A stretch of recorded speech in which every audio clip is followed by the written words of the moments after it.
sobre a forma de dar início ao inquérito policial através da representação. Representação de quem? Do ofendido ou seu representante legal, né, que é o CAD, cônjuge, ascendente, descendente ou irmão.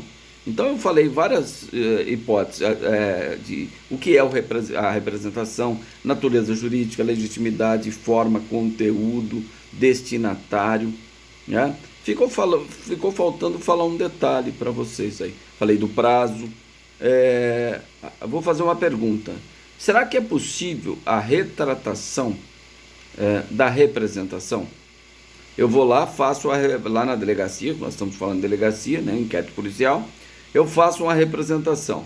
Depois eu vou desdizer, me retratar, dizendo, olha, eu posso apresentar lá uma retratação por escrito, dizendo, olha, eu não quero mais que isso continue, eu estou me retratando. Será que isso é possível? Sim, é possível. Desde que seja antes do oferecimento da denúncia. Então, se for antes do oferecimento da denúncia, é possível a retratação da representação nos termos do artigo 25 do Código de Processo Penal e artigo 103 do Código Penal. Só falar que eu não estou olhando para a câmera porque eu olho pelo celular. Então, vocês viram que as aulas são disponibilizadas no YouTube. Então, eu estou olhando para a câmera do celular e não para a câmera do computador, tá bom? É por isso que eu olho sempre à esquerda. Então, de acordo com o artigo 25 do Código de Processo Penal e artigo 102 do Código Penal, nós verificamos que a representação ela é irretratável, se for depois do oferecimento da denúncia. Se for antes, eu posso falar que ela é retratável. Está expressamente descrito no artigo 102 do Código Penal, artigo 25 do Código de Processo Penal. E o verbo é oferecer. Então, é quando o Ministério Público protocola lá no Poder Judiciário, no processo físico, ou quando ele peticiona e protocola eletronicamente. Nesse momento, ele ofereceu. O verbo é oferecer, não é receber. Porque senão poderia surgir a questão, né? Mas e se ele ofereceu, o juiz ainda não recebeu? Não é possível a retratação? Não, porque o verbo não é receber, é oferecer. Ponto final. Certo? Então é possível a retratação da representação. Tá? E vamos um pouco mais. Será que é possível a retratação da retratação? Então vamos exemplificar. Eu fui na delegacia, fiz a representação. Tá? Voltei, me retratei. Depois eu vou lá de novo e falo, não, eu quero continuar com aquela representação. Então, eu estou me retratando da retratação. Será que isso seria possível? Não gera, ao meu ver, bastante lógica nessa questão. Por quê? A partir do momento que você retrata, isso seria, né, o artigo 107 fala que a retratação, nos casos que a lei admite, é causa extintiva da punibilidade. Né? A própria renúncia na ação penal privada, né? Então o Tourinho fala que essa retratação equivaleria a uma renúncia. Você estaria renunciando o direito que você tinha de continuar com a representação, de exercer o direito da representação. Portanto, não seria admissível a retratação da retratação, por uma questão lógica que eu acabei de falar. Tá? Mas o Supremo Tribunal Federal entende que é possível a retratação da retratação, desde que esteja no prazo decadencial de 6 meses e o Ministério Público não tenha oferecido denúncia. Então eu posso ir lá na delegacia falar que quero, depois falar que não quero, depois falar que quero, depois falar que não quero, depois falar que quero. De acordo com o entendimento do Supremo Tribunal Federal, é possível a retratação da retratação desde que esteja dentro do prazo decadencial de 6 meses. Esse é o entendimento do Supremo Tribunal Federal sobre o tema. Tá? A doutrina é de viagem. Né? Eu falei para vocês do Tourinho, porque ele é referência da maioria das doutrinas clássicas, remetem a esse posicionamento dele, que é um posicionamento bastante coerente no que se refere esta retratação da retratação. A partir do momento que você retrata, você estaria renunciando a esse direito que você tem de continuar de autorizar, né, e que continue a persecução criminal contra alguém. Tá certo? Tudo bem? Tranquilo? Alguma pergunta até aí? Não, eu não tenho como discordar não tem nada de vinculante no Supremo Tribunal Federal, mas eu pactuo no entendimento doutrinário aí que seria uma bizarrice, né? Vou até usar esse termo, porque eu vou lá na delegacia, falo que ofereço a representação, depois eu volto, retrato, depois eu vou, falo o que quero, depois eu retrato de novo, depois eu falo que quero a representação de novo. Então isso ficaria uma coisa assim, né? Pô, não tem uma segurança jurídica, até mesmo para a parte contrária. Mas o Supremo já manifestou sobre isso e ele disse que pode, se estiver dentro do prazo decadencial de 6 meses. E lógico que o promotor não tenha oferecido denúncia, porque seria um empecilho. Tudo bem? Tranquilo? Eu esqueci de falar para vocês ontem, mas não esqueço hoje, né? Esqueci, assim, passou da hora, né? Eu deveria ter comentado com vocês quando eu falei do prazo, mas nunca é tarde. Sempre que eu esqueço, às vezes, algum tema, assim que eu retomo, eu volto lá e comento. Vou dar um exemplo para vocês, prestem atenção no exemplo. O sujeito tem 17 anos, foi vítima de um crime de ação penal pública condicionada à representação. Então, nós temos aí o CAD, cônjuge, ascendente, descendente, irmão. Então, ele tem o pai, que é o representante legal dele, certo? Então, o pai vela pelos interesses do filho, né? Que é 17 anos, incapacidade civil, né? Não tem 18 anos ainda, então ele não tem plena capacidade civil, ele é representado, então, pelo pai. E aí foi vítima de um crime de ação penal pública condicionado à representação. O pai tomou conhecimento quem foi o autor do crime, mas quedou-se inerte e não apresentou a representação lá para o delegado instaurar inquérito policial. Portanto, o prazo ocorreu em autos e ocorreu a decadência, certo? Por quê? O pai tem a conveniência, a oportunidade de escolher o que é melhor, não só para o filho, como para ele, para a entidade familiar ali. Ora, o que é melhor? Será que nós continuarmos com isso ou não? Então, é conveniência e oportunidade. O pai achou melhor que não, operou a decadência. Tá? Porque é isso, vocês têm que prestar atenção dessa questão da conveniência e oportunidade. Eu vou falar isso daqui a pouco na ação penal, no início do inquérito policial na ação penal privada. Tá? Mas vamos imaginar que vocês me ameaçaram de morte. Tá? Tudo bem que ameaça é um crime de menor potencial ofensivo, não tem instauração de inquérito. Lavra-se o termo circunstanciado, o TCO, que é crime de menor potencial ofensivo.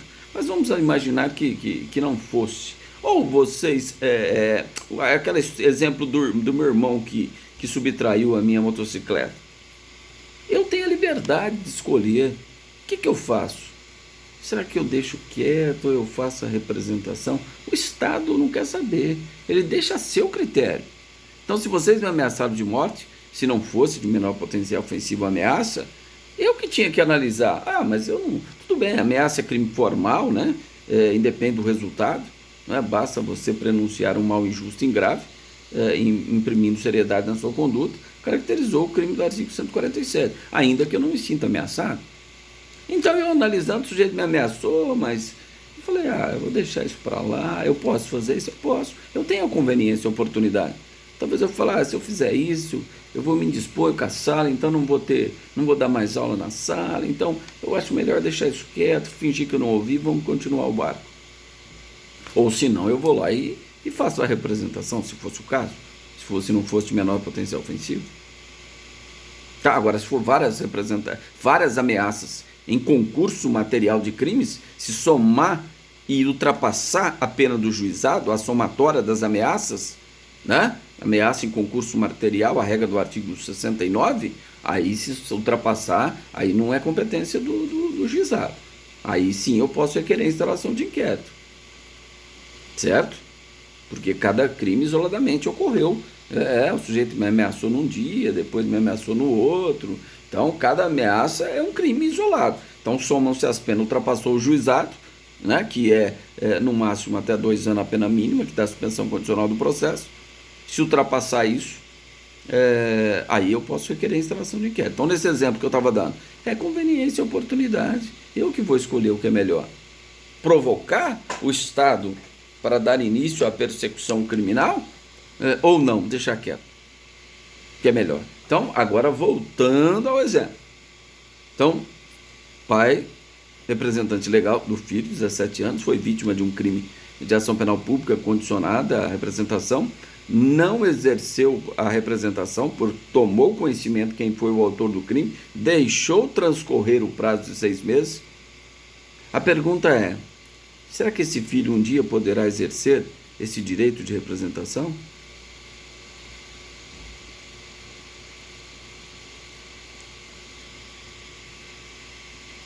Maioridade? Bom,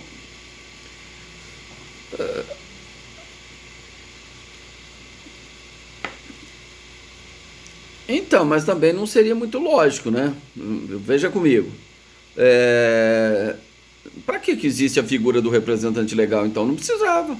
Porque o representante legal é para velar pelos interesses do representado, correto? E naquele momento ele entendeu que o melhor a fazer, zelando pelos interesses do representado, era justamente não oferecer a representação. Portanto, ocorreu a decadência. E aí?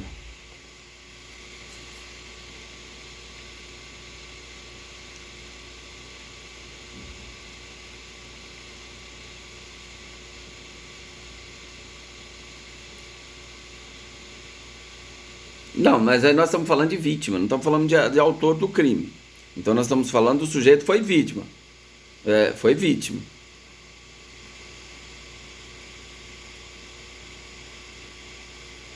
Sim, mas aí depende, se o filho mais velho cometeu, o irmão subtraiu um bem do irmão, tudo bem. O pai, mas justamente a lei dá essa oportunidade para o pai ver o que é melhor. Imagina a briga que iria virar entre família, então é melhor deixar quieto. O pai que vai analisar essa questão. Isso era muito comum, gente, quando a regra do crime contra a dignidade sexual, o crime de estupro do artigo 213, a regra dele, lógico, quando não ocorria violência.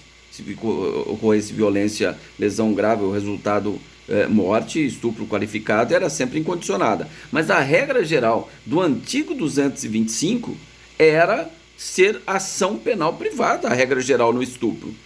Mas no estupro? Por quê? Sabe por quê? Tem uma frase que chama streptus iudice, que significa perigo do escândalo do processo. Talvez, para a vítima, seria melhor para ela deixar o ofensor impune do que sujeitar ao escândalo do processo. Talvez o escândalo do processo vai expor a vítima de tal forma que isso causará ainda mais dano para a vítima do que a punição do autor dos fatos, tá? Então, isso é conveniência, oportunidade. É o Strebsel disse. Então eu posso, talvez meu nome vai ser divulgado, vai ter um escândalo sobre isso, eu quero deixar quieto. Isso é conveniência e oportunidade, tá? Para você exercer o direito de representação, e lá eu dei o exemplo, quando o estupro era, regra geral, ação penal privada. Aí tinha as várias exceções, quando a violência presumida, nos termos do artigo 224, letra A, B, C e D, que foi revogado, né? Agora nós temos outra formulação lá no artigo 226, e um dos tipos do artigo 224 se inseriu no artigo 217A, que é o estupro de vulnerável, certo? Mas vocês já estudaram sobre isso. Vamos lá. Então, voltando a esse exemplo dado. Então, o aluno falou, realmente o filho teria direito quando ele completar 18 anos. Então, se for esse pensamento, no dia que ele completar 18 anos, inicia a contagem do prazo decadencial de 6 meses. Completou hoje, inicia a contagem de 6 meses a partir de hoje, porque decadência é instituto de direito material, então conta-se o dia inicial no cômputo do prazo. Então, começa a contar hoje o prazo decadencial. Tá, então, quem localiza aí rapidamente, enquanto um vai localizando, nós vamos conversando, a súmula 594 do STF. Quem localiza aí, que tiver com o computador, o celular na mão aí, localiza, eu peço sempre para vocês me auxiliarem aí, fazendo leitura de artigos, de súmulas, de orientações, que a gente caminhe mais rápido. Pode ler, por favor.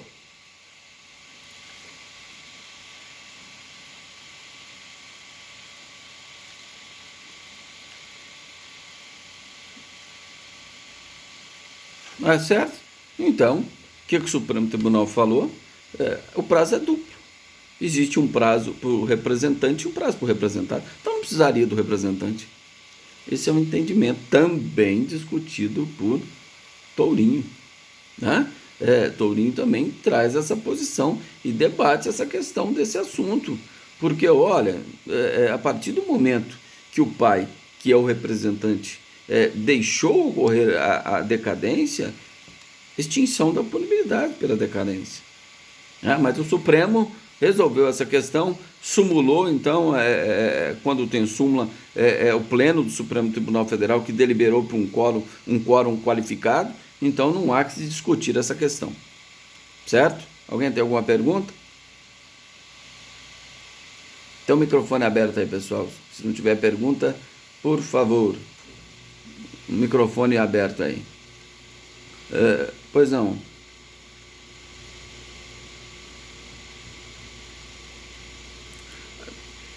Sim, não, esse sigilo ele sempre teve, mas a regra era a publicidade. Mas mesmo assim, o que eu disse é o seguinte: o sigilo, toda vez que o interesse social, o interesse público, a coletividade, toda vez que a intimidade das pessoas estiver em jogo, decreta-se o sigilo, porque a regra o processo é público, sob pena de nulidade. Tá certo? Lá no artigo 93 também da Constituição Federal.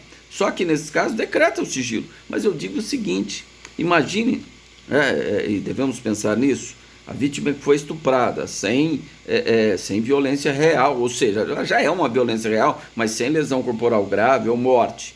Para ela, talvez ela tenha que ir lá na delegacia contar para o delegado como que foi, desde o início até o fim, tudo que ela passou.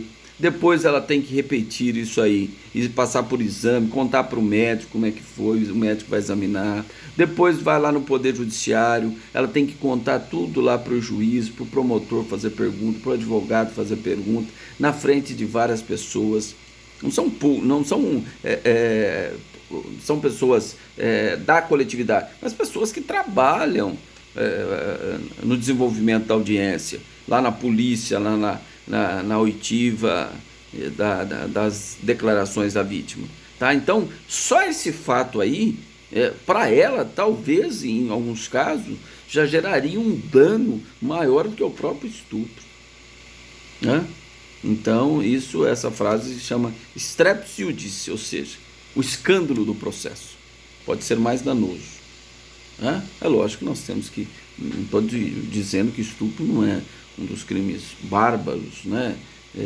Repugnantes, né? Mas eu disse que tem essa linha. Quer dizer, hoje, muito menos, porque hoje, via de regra, é ação penal pública incondicionada o crime de estupro. Né? Ação penal pública é incondicionada, no caso envolvendo estupro de vulnerável e tudo mais. A relação de parentesco lá do artigo 226, tá certo? Mas essa é uma questão interessante, tá? Vamos lá. Então, com isso, nós terminamos essa parte tá vendo? Praticamente esgotei o assunto da ação penal. Pois não. Não, pois não. Pois não.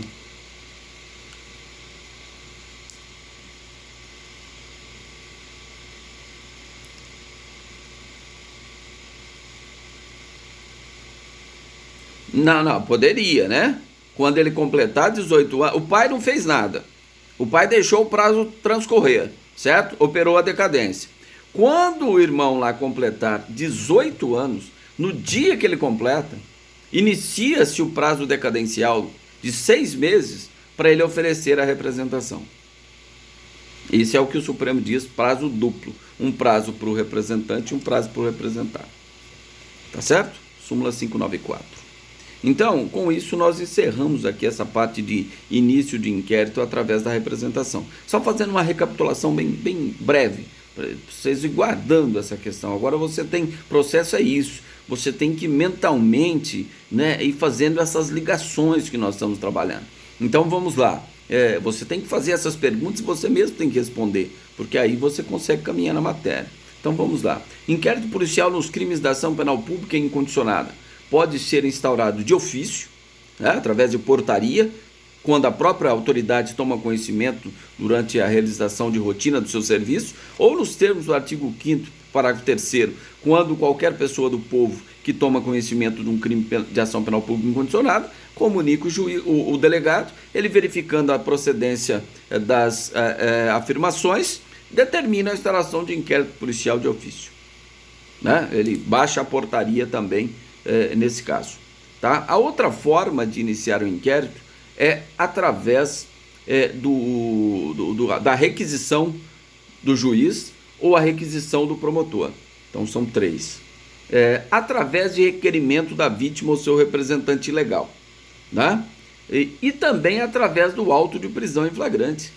Então, na ação penal pública incondicionada, o inquérito policial pode ser instaurado de 5 formas: de ofício, requisição do juiz ou do Ministério Público, através de requerimento, através do auto de prisão em flagrante. Certo? Requisição do juiz, do MP, requerimento, auto de prisão em flagrante e de ofício. Tá? Na ação penal pública condicionada à representação, como que o inquérito vai ser instaurado? Através da representação. Certo? Tudo bem? Então vamos lá.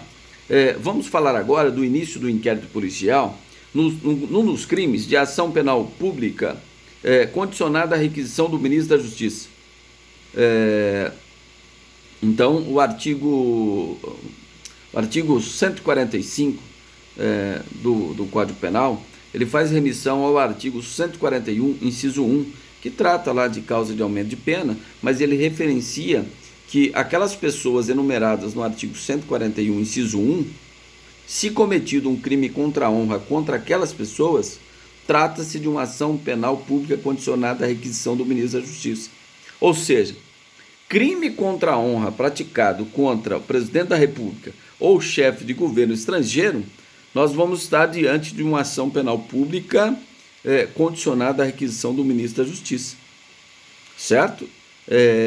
Como que eu sei? Porque está escrito, né? Se você for lá no artigo 145, lá nos parágrafos, vai estar escrito: olha, nesse caso somente se procede mediante requisição do ministro da Justiça, que é o artigo 141, inciso 1 do Código Penal, ou seja, crime contra a honra praticado contra o presidente da República ou chefe de governo estrangeiro. É lógico, não pode ter conotação política, não pode caracterizar até mesmo um crime contra a segurança nacional, a Lei de Segurança Nacional, salvo engano, Lei 7.170 de 83, salvo engano, por aí. Então, é a Lei de Crimes contra a Segurança Nacional, tá certo? Mas uma ofensa contra a honra, né, objetiva ou subjetiva, do chefe de governo estrangeiro ou presidente da República, é de ação penal pública condicionada à requisição do ministro da Justiça. Tá? Então, vamos fazer a pergunta: como que inicia o inquérito policial nos crimes cometidos contra a honra contra o presidente da República ou chefe de governo estrangeiro? Através da requisição. Requisição de quem? Do ministro da Justiça. É o ministro da Justiça que vai analisar e verificar se ele vai fazer uma requisição autorizando a persecução criminal contra quem cometeu um crime contra a honra do presidente da República ou chefe de governo estrangeiro ou não. Certo? É o ministro da Justiça. Então, quem tem legitimidade para oferecer a requisição? Só o ministro da Justiça. Tá? Mas o que é a requisição? Nós podemos falar que é um ato administrativo irrevogável, irretratável, né, formal, praticado pelo ministro da Justiça no sentido de autorizar a persecução criminal contra alguém que cometeu um crime contra a honra contra o presidente da República ou chefe de governo estrangeiro. Então, nesse caso, o inquérito policial será instaurado mediante o quê? Requisição do ministro da Justiça. Tá? Então, vamos falar do seguinte: destinatário dessa requisição. Se isso acontecer, o ministro da Justiça, primeiro, ele vai mandar essa requisição para o Procurador-Geral da República. O Procurador-Geral da República, que é o chefe dos promotores no âmbito federal, com aquela requisição, o Procurador-Geral vai analisar o seguinte: bom, se aquela requisição, e ela deve, então vamos falar primeiro, antes de destinatário, o que deve conter a requisição. Analogicamente, aquele parágrafo 1º lá do artigo 5º. Narração do fato com todas as circunstâncias, classificação do crime, individualização, nomeação de testemunhas. Então, quanto mais elementos tiver nesta requisição, mais facilidade vai-se ter, o ministro da Justiça terá, para que seja oferecida uma ação penal ou que seja depois instaurado inquérito policial. Certo? Então, isso é o que deve conter na requisição. Analogicamente, o que deve conter na representação, no requerimento que nós estamos falando até agora. Tá bom? Então, destinatário agora, o ministro da Justiça vai mandar essa requisição lá para o Procurador-Geral da República. Procurador-Geral da República poderá proceder da seguinte forma: se nesta requisição contiver todos os elementos para ele oferecer a denúncia, ou seja, indícios de autoria e materialidade, ele oferece a denúncia. Pronto. Porque o inquérito é dispensável, se ele tiver todos os elementos, artigo 12º do Código de Processo Penal. Então, se na requisição contém todos os elementos, o Procurador-Geral da República oferece denúncia. Certo? Se aquilo que o ministro está falando, pouco provável, mas nem crime né, aquele fato não caracteriza crime, o que o Procurador-Geral vai fazer? Requerer o arquivamento daquelas peças de informações.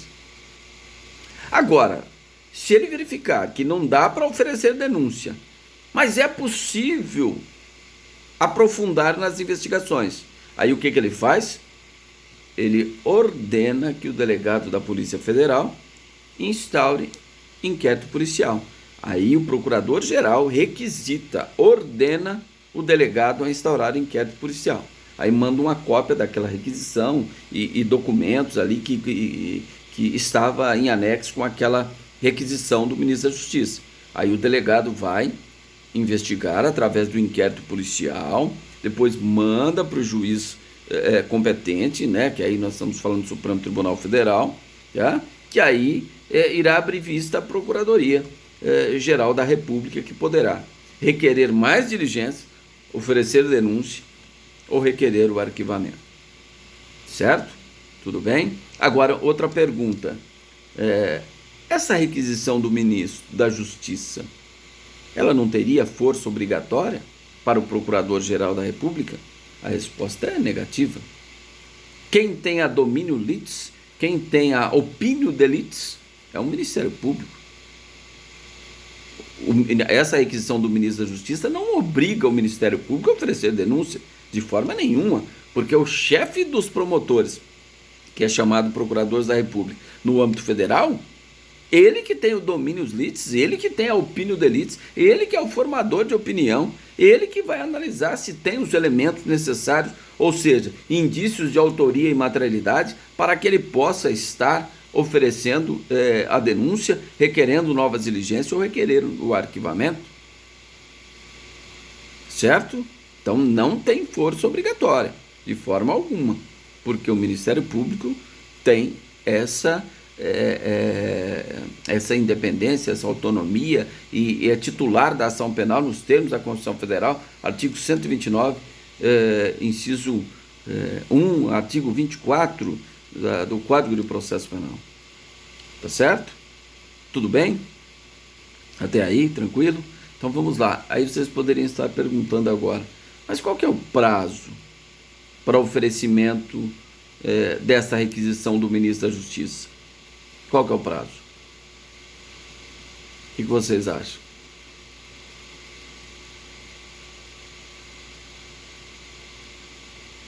(120 dias? 6 meses? Bom, a lei não fala em prazo. Quando a lei não fala em prazo, nos remete a quê? Por segurança jurídica. Então, se a gente verificar que aquele crime da honra, o crime contra a honra, né, cuja pena máxima não ultrapassar 1 ano, prescreve em 3. Mais de 1 que não excede a 2, prescreve em 4. É a regrinha do artigo 109. Então, quando a gente fala que não tem prazo, que não é prazo decadencial, mas nós temos que observar o prazo prescricional. Então, nesse caso, Enquanto não tiver prescrito o crime, o ministro da Justiça poderá oferecer a requisição. Certo? Então a lei não fala em prazo. Se ela não fala em prazo, nos remete à regra geral. A regra geral é o prazo prescricional. Enquanto não ocorrer a prescrição, pode requerer a instauração de inquérito policial. Tudo bem? Correto? Então tá bom. O que mais nós podemos falar de requisição? Falamos de prazo, falamos de conteúdo, falamos de destinatário. Retratabilidade. Eu já defini, né? A requisição é um ato irrevogável, irretratável, incondicional, formal, praticado pelo ministro da Justiça no sentido de autorizar a persecução criminal contra quem cometeu um crime contra a honra contra o presidente da República ou chefe de governo estrangeiro. Ponto final. Tá? Então, ela não é retratável. Porque pela a importância, né, tanto da autoridade como o ato a ser praticado de ofício, né, pelo ministro da Justiça. Não teria sentido, né? Ele fala, olha, pensei bem, agora eu vou retratar aqui. Não, seria incompatível, né? Mas teve um caso aqui, um jornalista americano, que chamou o presidente Lula ex-presidente Lula de cachaceiro, e o ministro da Justiça falou, olha, eles queriam expulsar ele do país, mas aí, em acordo aí, acabou resolvendo que não teve requisição para... O próprio ministro, na época, o ministro Márcio Tomás Bastos, que era ministro da Justiça, falou, entendemos que houve uma retratação, mas não teve nada formal. Isso foi só de boca, porque não caberia retratação se ele já tivesse apresentado a requisição de instauração de inquérito policial, não caberia retratação, por ausência de previsão legal. Mas ele disse que, olha, entendemos que houve uma retratação, então ficou elas por elas. Esse fato, tá? Quem é mais antigo um pouquinho deve lembrar desse fato, né? Tudo bem, então, pessoal, isso não tem muito o que falar, porque é uma ação bastante isolada, né? Então não tem maiores indagações. Tá? Então ela é irretratável. De repente, o direito é isso, né? Algum aluno poderia falar assim, professor, mas peraí, eu não posso fazer uma interpretação analógica dizendo o seguinte, olha, conforme o legislador previu lá no artigo 25 do Código de Processo Penal, e diz o seguinte, a representação poderá ser retratável até o oferecimento da denúncia. Eu não poderia fazer uma interpretação analógica e dizer, olha, a requisição seria retratável até o oferecimento da denúncia? Não seria lógico uma interpretação nesse sentido? Não sei, talvez, mas eu irei responder para você assim, não, mas se o legislador quisesse admitir, ele teria feito expressamente como ele fez no artigo 25 do Código de Processo Penal, como ele fez no artigo 102 do Código Penal. Então, se ele silenciou, é porque ele não quis admitir. Está vendo como é o direito? Eu tive argumentação para as duas coisas. Não sei se está certo ou se está errado, mas que dá para argumentar, dá. Está certo? Mas pela importância do ato, vamos ficar que ela é irretratável. Tá certo? Tudo bem? Alguém tem alguma pergunta, alguma dúvida? Podemos caminhar? Tranquilo? Então vamos lá, olha. Eu faço questão de repetir, não tem problema. Nós já estudamos início de inquérito policial, ação penal pública incondicionada. Pode ser inquérito através de ofício, auto de prisão em flagrante, requisição do juiz, requisição do promotor, requerimento da vítima ou seu representante legal. Certo? Ação penal pública condicionada à representação. Como que o inquérito inicia? Através da representação. Ação penal pública condicionada à requisição do ministro da Justiça. Como que inicia o inquérito policial? Através de requisição do ministro da Justiça. Então, tanto a requisição do ministro da Justiça quanto a representação são condições de procedibilidade da ação penal. Condições de procedibilidade. Essa é a natureza jurídica delas. Porque se não estiver presente, então se o procurador-geral oferece lá a denúncia no crime contra a honra contra o presidente da República, e junto com a denúncia não tem a requisição do ministro da Justiça, o Supremo vai falar, não, vamos rejeitar a denúncia. Por quê? Porque não tem aqui a requisição do ministro da Justiça. Então isso é condição de procedibilidade.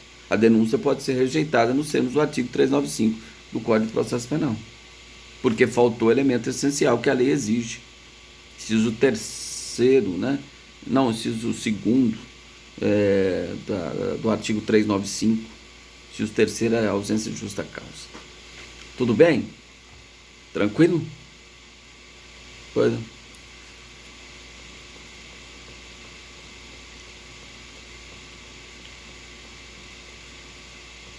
Não, indícios de autoria e materialidade. É isso que você precisa para oferecer a denúncia como promotor. É isso que você precisa para oferecer queixa-crime contra alguém. Se você tem esses elementos, o titular da ação, nós temos duas ações, pública e privada. O titular da pública é o Ministério Público. O titular da privada é o ofendido ou seu representante legal, que é chamado de querelante. Os dois são titulares da ação, um da pública e outro da privada. Se esses titulares das ações têm em mãos a prova de indícios de autoria e materialidade, podemos dispensar o inquérito policial e já oferecer diretamente a denúncia, no caso do promotor, ou, no caso do querelante, oferecer a queixa-crime diretamente ao Poder Judiciário. Por quê? Você só vai para inquérito, para instalação de inquérito, quando você não tem elementos e precisa da investigação. Se você já tem os elementos, você não precisa da investigação. Portanto, o inquérito policial seria o quê? Dispensável. Exatamente nos termos do artigo 12º do Código de Processo Penal. Certo? Mas daqui a pouco você vai ver que indícios de autoria e materialidade são pressupostos tanto da denúncia quanto da queixa. Tá? Que a denúncia titular é o Ministério Público, a ação penal pública. Queixa-crime titular é o ofendido ou seu representante legal, na ação penal privada. Tudo bem? Pois não.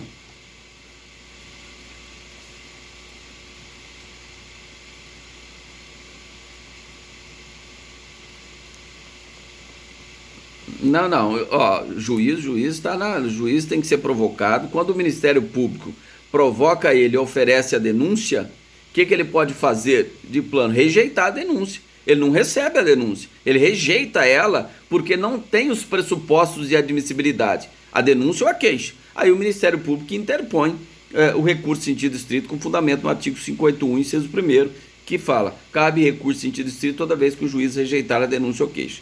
O Ministério Público no caso da denúncia, né? E o querelante no caso da ação penal privada. Certo? Tudo bem?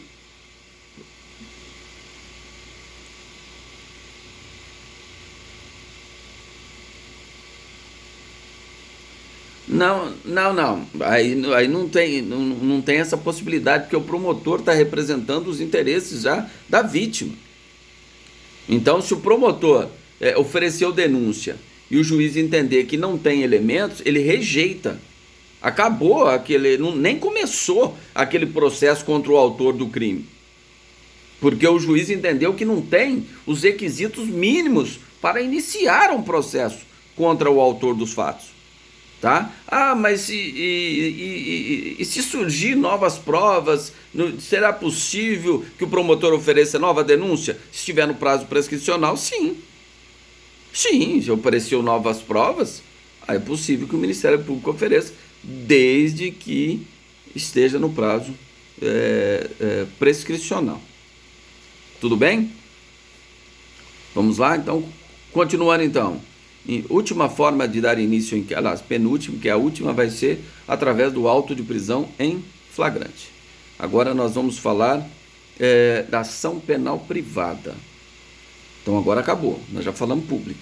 Agora eu quero saber como que inicia o inquérito nos crimes de ação penal privada. Certo? Primeiro nós já estudamos como que identifica essa ação. Como que identifica a ação? Quando eu vejo lá no preceito sancionador ou lá nas disposições gerais ou comuns, está escrito, esse crime somente se procede mediante queixa. Eu sei que esse crime é de ação penal privada. Quando você vê a palavra queixa, faz uma ligação direta na ação penal privada. Quando você vê denúncia, faz uma ligação direta na ação penal pública. Então isso é regra, gente, isso não vai mudar, pelo menos por hora. É isso que vocês têm que entender. A partir de já, não pode falar, nem falar trocado mais. Queixa é sinônimo de ação penal privada. Denúncia é sinônimo de ação penal pública. Lá no Poder Judiciário. Mas nós estamos falando de inquérito. Aqui nós estamos falando de inquérito. Na ação penal pública, inquérito na ação penal privada. Então, vamos lá. Via de regra, os crimes de ação penal privada, não precisa exemplificar, porque se você encontrar a frase técnica somente se procede mediante queixa, você sabe que é um crime de ação penal privada. Né? Então, se a gente verificar, via de regra, tem várias exceções, mas o artigo 145, que trata das disposições gerais dos crimes contra a honra, diz o seguinte: somente se procede mediante queixa. Tá? Então, os crimes contra a honra, via de regra, tem várias exceções, já falamos duas aqui anteriormente, né? Várias exceções de injúria qualificada, nós falamos, crime contra o funcionário público, súmula 714 do STF, no exercício da função, pode ser tanto ação penal privada como pública condicionada à representação, súmula 714 do STF.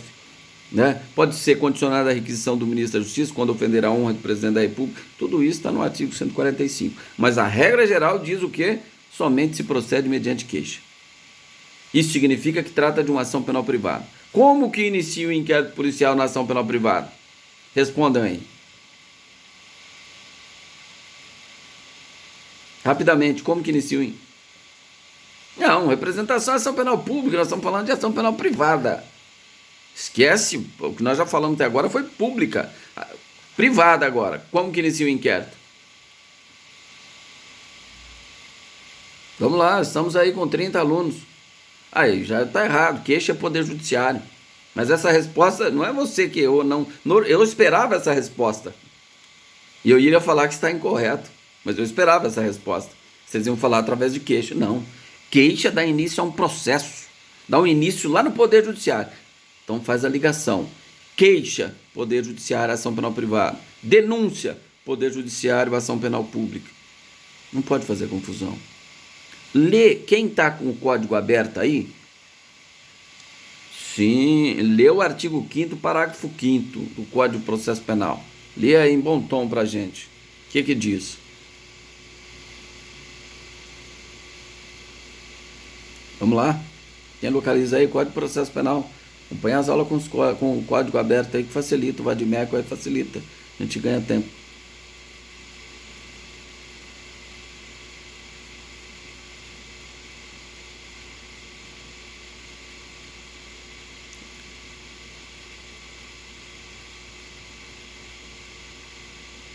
Então, como que... vamos imaginar, exemplo claro, para vocês ficarem bem entendidos. Um aluno aí da sala de vocês ofendeu a minha honra. Eu não tenho todos os elementos. Por que eu falei que eu não tenho todos os elementos? Porque se nós estamos gravando uma aula ali, áudio, vídeo ali, tudo gravado, som, e o aluno ofende a minha honra objetiva ou subjetiva, ou seja, comete uma calúnia, uma difamação ou uma injúria contra a minha pessoa, eu tenho tudo gravado, eu não preciso do inquérito. Eu vou direto no Poder Judiciário. Se eu não for advogado, eu vou contratar um advogado, ele vai oferecer uma queixa-crime lá no Poder Judiciário, porque eu não preciso do inquérito. Mas vamos imaginar que um aluno da outra sala falou que o aluno aí da sala de vocês aí, que ofendeu, que vamos imaginar que aluno ou aluna, a Ana Beatriz, tá? E Ana Beatriz ofendeu a minha honra, tá? Então... falaram que a Ana Beatriz falou isso sobre a minha honra. Então, tem testemunhas. Eu não tenho indícios de autoria e materialidade em minhas mãos para que eu possa ir direto no Poder Judiciário, advogando até em causa própria, e pode. Né? Eu preciso do inquérito. Então, o que eu vou fazer? Eu vou fazer um requerimento com fundamento no artigo 5º, parágrafo 5º, para que o delegado proceda à instalação de inquérito, através de requerimento. Requerimento. Então, aquela resposta que vocês teriam que ter me dado, era isso. Como que inicia o inquérito na ação penal privada? não é através de queixa, porque queixa é lá no Poder Judiciário, iniciando uma ação. Eu quero saber do inquérito, como que ele inicia? Através de requerimento. Requerimento. Artigo 5º, parágrafo 5º. Que deve conter o requerimento?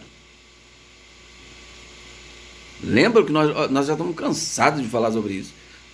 O mesmo que deve conter a representação, o mesmo que deve conter a requisição, o mesmo que deve ter o requerimento na ação penal pública incondicionada. O que é? Que analogicamente ao parágrafo 1º do artigo 5º. Narração do fato com todas as circunstâncias, classificação e individualização do autor do fato, nomeação do testemunho. Então, se eu sei quem é realmente, eu já dou a qualificação completa para o delegado investigar. Ele terá maior facilidade, já que o meu objetivo é esse, é que ele consiga chegar até a autoria e materialidade, ou indícios de autoria ou materialidade, para que depois eu utilize esse inquérito e vai me embasar a minha queixa-crime lá no Poder Judiciário contra essa pessoa que ofendeu a minha honra. Então, se o sujeito... Qual foi a frase? O sujeito me chamou de estelionatário. Qual o crime que ele praticou? Vamos lá, vamos ver se vocês estão bons em direito penal. Quem responde? Errado. Quem mais? Errado também. Injúria. Não, então peraí. Não. Ele não está... Vamos fazer a diferenciação. Se eu chamar você de estelionatário, traficante, estelionatário, homicida, eu não cometo calúnia. Eu estou atribuindo uma qualidade, não é o problema que é direto. Eu estou atribuindo uma qualidade negativa a alguém. Eu não estou atribuindo fato. Estou atribuindo uma qualidade negativa a alguém que possa lhe ofender a dignidade ou o decoro. E isso é o crime de injúria, atribuir qualidade negativa a alguém. Quando você atribui fato, só pode ser difamação ou calúnia. Qual a diferença das duas?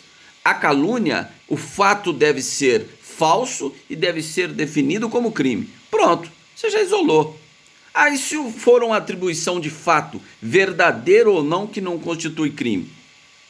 Se eu falar, olha, você exerceu a prostituição, eu estou atribuindo um fato, falso ou verdadeiro, que não caracteriza crime, só pode ser o quê? Difamação. Então, se eu atribuo fato, o fato é falso e é definido como crime, sempre calúnia, artigo 138. Tá? Se eu atribuo qualidade negativa a alguém, eu estou cometendo uma injúria do artigo 140 do Código Penal. É assim que você diferencia. A calúnia e a difamação é honra objetiva, é o que os outros pensam sobre a nossa reputação. Já a injúria é o que nós mesmos pensamos dos nossos atributos físicos ou intelectuais, no caso, dignidade ou decoro. Então, se eu falar, você é um aleijado, né? Aqui nós tivemos o caso de um deputado que foi cassado porque chamou o outro de aleijado. Então, ele cometeu uma quebra do decoro, ele cometeu uma injúria, que é atribuir qualidade negativa a alguém em relação aos atributos físicos da pessoa. Se ele fala, você é um imbecil, um déficit intelectual, né? Se eu falar, você é um burro, então estaria atingindo a honra subjetiva, né? O que nós mesmos pensamos nos nossos atributos intelectuais. Certo? Tudo bem? Definido? Não é para errar mais, tá ok? Direito Penal, parte especial. Então vamos lá. Onde eu estava? Estava lá no requerimento. Então, o que deve conter o requerimento?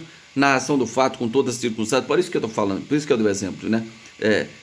Narrar todas as circunstâncias. Por quê?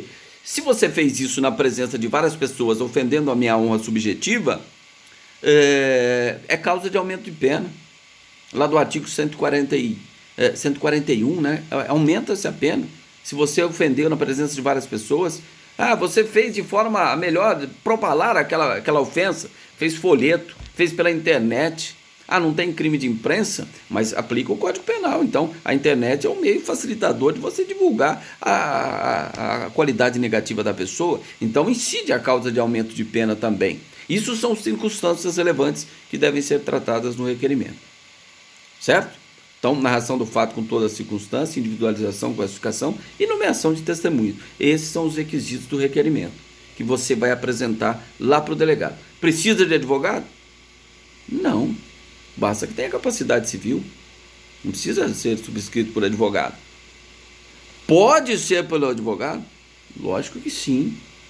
O sujeito vai me outorgar poderes para eu, como advogado, requerer a instauração de inquérito de um crime de ação penal privada, um crime contra a honra, ou um crime de dano provocado por motivo egoístico ou prejuízo considerável à vítima, nos termos do artigo 167 do Código Penal, que fala de ação penal privada, ou lá no artigo 184, que remete lá nos casos de crime contra a propriedade material, que em alguns casos será de ação penal privada, também, certo?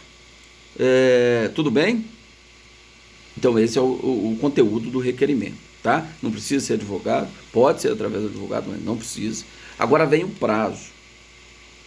Qual que é o prazo que você tem para fazer esse requerimento de instauração? Vou dar uma pergunta de prova. Todo mundo está prestando atenção aí? Estamos com 31 alunos. Todo mundo ok? Ok? Então tá bom. Então quero o pessoal ligado aí. Vamos lá. Pergunta de prova, hein? Já vou ter que fazer outra. Vamos imaginar o seguinte. Então, até antecipando. Esse prazo da queixa é decadencial. É 6 meses. Artigo 103 e artigo 38 do Código de Processo Penal. O ofendido, presta atenção, vou fazer a leitura do artigo. Salvo disposição em contrário, o ofendido ou seu representante legal decairá do direito de queixa ou de representação se não for exercido no prazo de 6 meses, a contar do dia que tomou conhecimento quem foi o autor do crime. Ou no caso do artigo 19, aí nós vamos estudar depois. Tá? Então vamos lá, agora eu vou fazer a questão.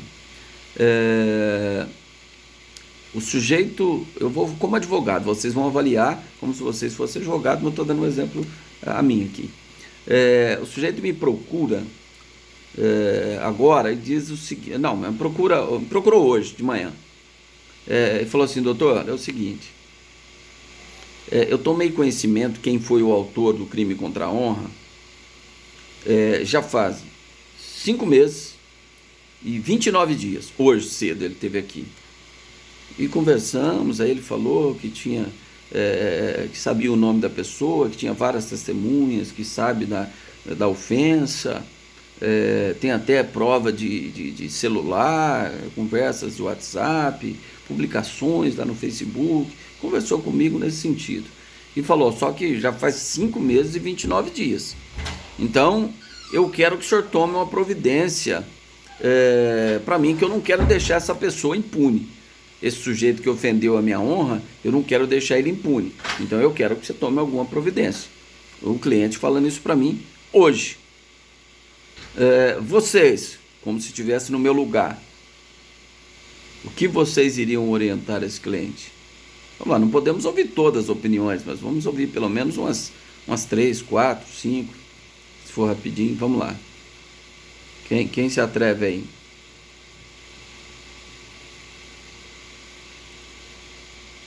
Entenderam a questão, né? Então, o prazo decadencial do direito de queixa é 6 meses, a contar do dia que o ofendido ou seu representante legal tomou conhecimento quem foi o autor do crime. O sujeito veio aqui e falou que ele foi a vítima. Tomou conhecimento quem foi o autor do crime há 5 meses e 29 dias. Veio hoje cedo. Falou que era para me tomar umas providências, que ele não queria deixar o sujeito lá impune. E ele me mostrou esses elementos aqui. Não tem todos os elementos, mas ele pediu para me tomar uma providência. E aí?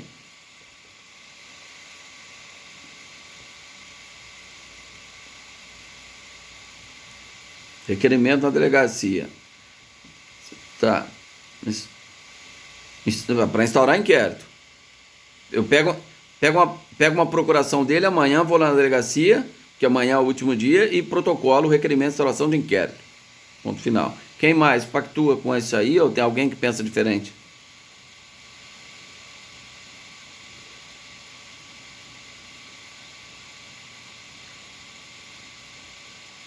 Ia direto na queixa? Presta atenção. Se você não tem os elementos, além do juiz rejeitar, a parte pode até dizer que você sabia que ele era inocente e deu início a um processo contra ele, caracterizando um crime de denunciação caluniosa do artigo 339 do Código Penal, cuja pena vai de 2 a 8 anos e é ação penal pública incondicionada. Hã? E aí, quem mais? Mas tudo bem, eu ouvi sua posição. Quem mais? Vamos lá? Mais um? Quem poderia falar?